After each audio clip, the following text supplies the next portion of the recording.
Bismillahirrahmanirrahim. Assalamualaikum warahmatullahi wabarakatuh.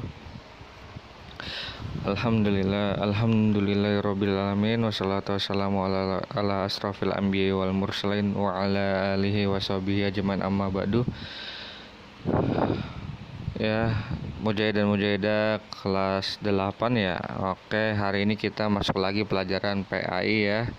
Semoga kalian masih semangat ya, dan juga diberikan kesehatan dan dilindungi oleh Allah dari wabah corona ini. Amin amin ya rabbal alamin. Oke, langsung saja kita tentang macam-macam sujud nih. Oke.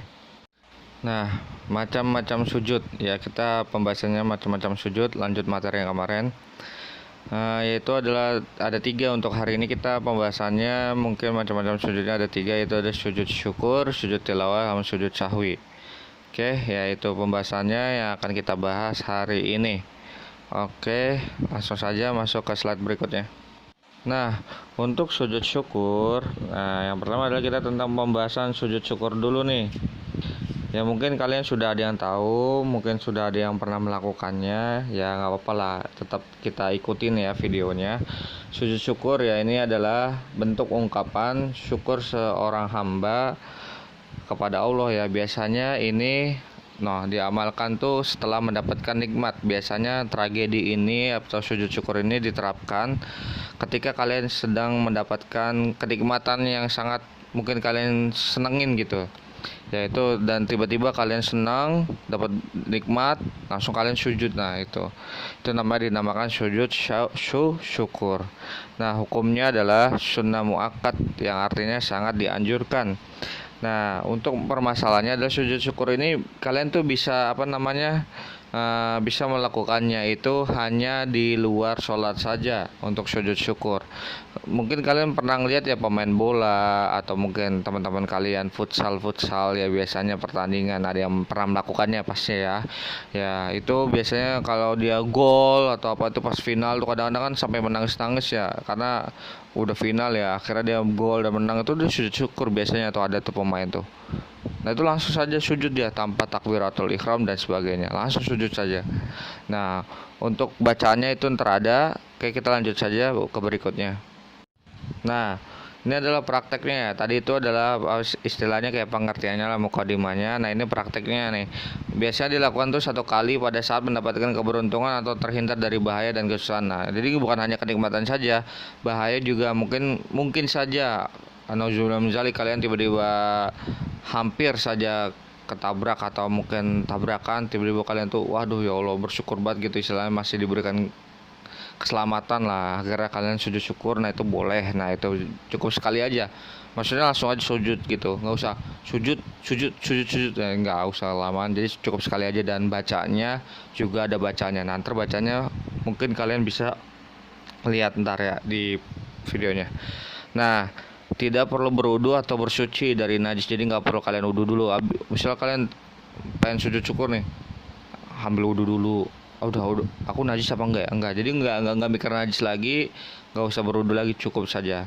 Dilaksanakannya cuman di luar sholat saja ya. Dan sujud syukur itu cukup bersujud menghadap kiblat, jadi nggak ada takbiratul ihram, nggak ada apa-apa, kalian cukup menghadap kiblat aja ya. Ya mungkin kalau nggak ada yang tahu kiblatnya, mungkin lagi di jalan yang ketika lagi selamat dari bahaya, mungkin ya itu nggak apa-apa lah istilahnya. Ngasal pun nggak masalah, untuk karena kan kalian itu ada darurat ya, ntar ada hukumnya lah, itu hukum qaid fik. Nah itu ntar pembahasan berikutnya. Jadi kalian nggak apa-apa ngadep kiblatnya di mana aja, karena kan kalian nggak tahu ya kiblatnya di mana ketika lagi di jalan ya misalnya. Tapi kalau kalian udah di rumah atau di mana dan tahu posisinya, ya udahlah ngadepnya ke kiblat. Nah bacaannya sama dengan sujud tilawah. Nah ini bacaannya ntar ada ya, bacaannya itu ada di sujud tilawah. Mungkin kalau di slide ini nggak bapak cantumin, karena apa ya namanya ya, kalian udah ada di bukunya sih, tinggal buka aja di halaman 51 ya, tuh ada tuh di atasnya tuh. Nah yang bunyinya seperti ini: sajadah wajhiya lilladzi khalaqahu wa syaqqa sam'ahu wa basaruhu bihaulihi wa quwwatihi. Nah kalian cukup baca itu saja, udah sekali, udah habis itu bangun dah. Oke. bangun salam gitu, assalamualaikum warahmatullahi wabarakatuh, udah langsung berdiri, gak usah baca tahiyatul akhir dan sebagainya. Oke. Nah, seperti itu, dan niat karena Allah pastinya ya. Oke, berikutnya adalah sujud tilawah. Nah, sujud tilawah ini adalah yang dilakukan dikarenakan adanya bacaan Al-Quran, yaitu bacaannya ayat-ayat sajadah. Nah, biasanya ini ya dilakukan untuk ketika ada bacaan ayat-ayat sajadah. Pak, ayat-ayat sajadah itu ayat-ayat apa sih? Nah, untuk kalian itu pembahasannya itu di next time aja, maksudnya itu ada pembahasannya tersendiri. Mungkin kalian sering terjadinya itu ada sujud sajadah itu, kalian kalau mau lihatnya ya ayat-ayatnya itu apa aja, biasanya ada simbol-simbolnya. Nah, biasanya di dalam Al-Quran ada tanda bergambar atau simbol ya, mungkin apalah tanda kalian yang tahu itu gambarnya sajadah. Ya mungkin ada beberapa Quran, kayaknya sekarang udah pada rata-rata ada Qurannya semuanya ada gambarnya dah. Nah itu ya, ya mungkin yang di juz 30 ya kalian bisa cari, itu ada tuh di surat mana tuh, Atin Al-Alaq ya, Al-Alaq ya Al-Alaq. Nah itu Iqra bismi rabbikal ladzi khalaq tuh ada tuh di ayat terakhirnya tuh. Nah, itu bisa tuh, itu sujud tilawah. Nah itu biasanya apa namanya, abis, jadi gini, jadi kalian jadi sujud tilawah tuh ketika kalian baca udah sampai akhir, nah mentok nih ada gambarnya tuh langsung kalian sujud. Pak, emang harus sujud banget ya? Nggak masalah kalau nggak ada, cuman ini kan hukumnya nih sunnah muakkad, istilahnya sangat dianjurkan kalau kalian mau sujud silakan gitu, karena ya ada cerita bahwasannya ya apa namanya, anak Adam itu itu ada anak Adam tuh baca apa namanya, melakukan sujud sajadah tuh ya, itu setan-setan yang ada di dalam tubuhnya itu nangis gitu, sedih, karena Allah tuh nyuruh sujud aja kepada hambanya aja yang lemah gitu, mau, sedangkan setan tuh nggak mau, dan itu sampai menangis, akhirnya dia pergi gitu. Nah itu ceritanya ada seperti itu. Nah jadi kalau bisa sih kalian sujud aja. Nah ini adalah pembahasan sujud tilawah ya. Untuk masalah itu jadi kalian sujud, bacaan, habis itu baca sajadah wajihiyah yang seperti kayak tadi, oke? Nah kita lanjut aja tuh ke prakteknya. Ini kan masih pengertiannya. Nah ini prakteknya, praktek sujud tilawah. Nah niat dulu ya.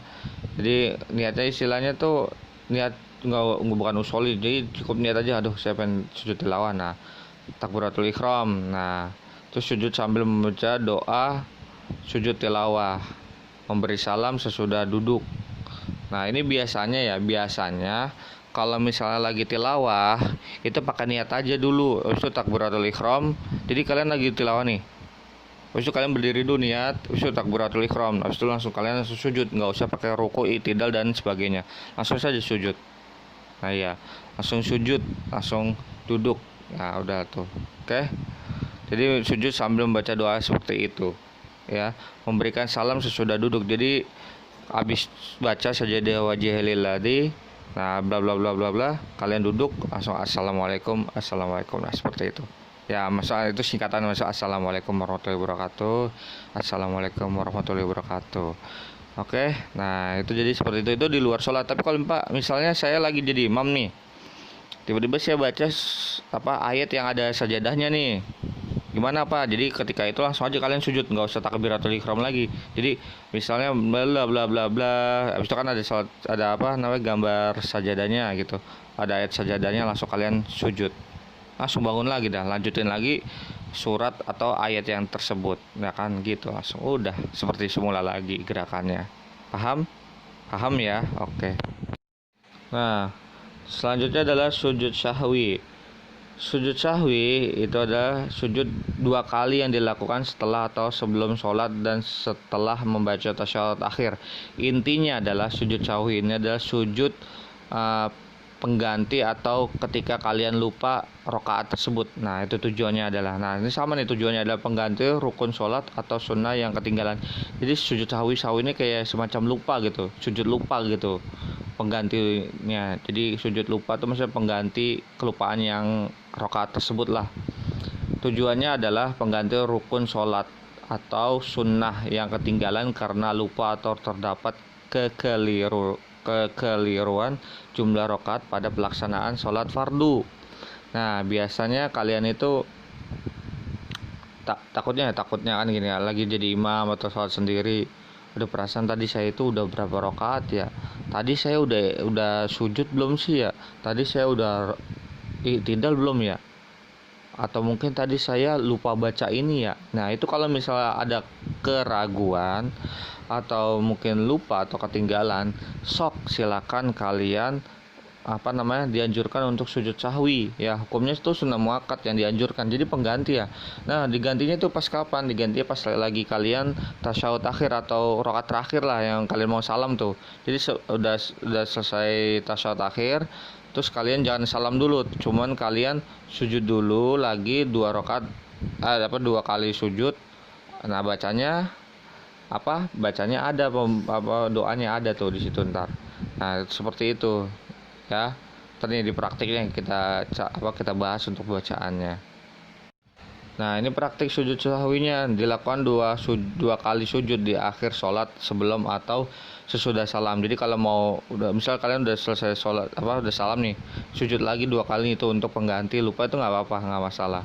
Cuman biasanya imam atau yang lain tuh yang sering terjadi nggak setelah salam, jadi sebelum salam, biar istilahnya pemutusnya tuh adalah udah tetap salamnya sholatnya aja, jadi lebih enak aja lah dilihatnya kan. Terus membaca bacaan sujud sahwi. Nah bacaannya apa?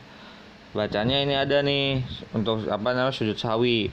Dikit kok, kalian mungkin hafal ya, semoga aja kalian hafal. Nah ini subhana man la yanamu wa la yashu. Nah gitu. Jadi ketika itu kalian baca aja sujudnya dibacanya gitu, bukan subhanallah rabbiyal a'la, bukan gitu lagi, bukan subhana rabbiyal a'la lagi, udah bukan subhana rabbiyal a'la wa bihamdi, bukan seperti itu lagi, cuman kalian ganti. Enggak ya, maksudnya yang pertamanya pakai tetap seperti itu. Nah yang pas mau sujud sahwinya sebelum salamnya itu aja subhana la yanamu wa la yasu, seperti itu, baru assalamualaikum. Nah seperti itu. Oke, jadi kalian paham ya untuk masalah ini.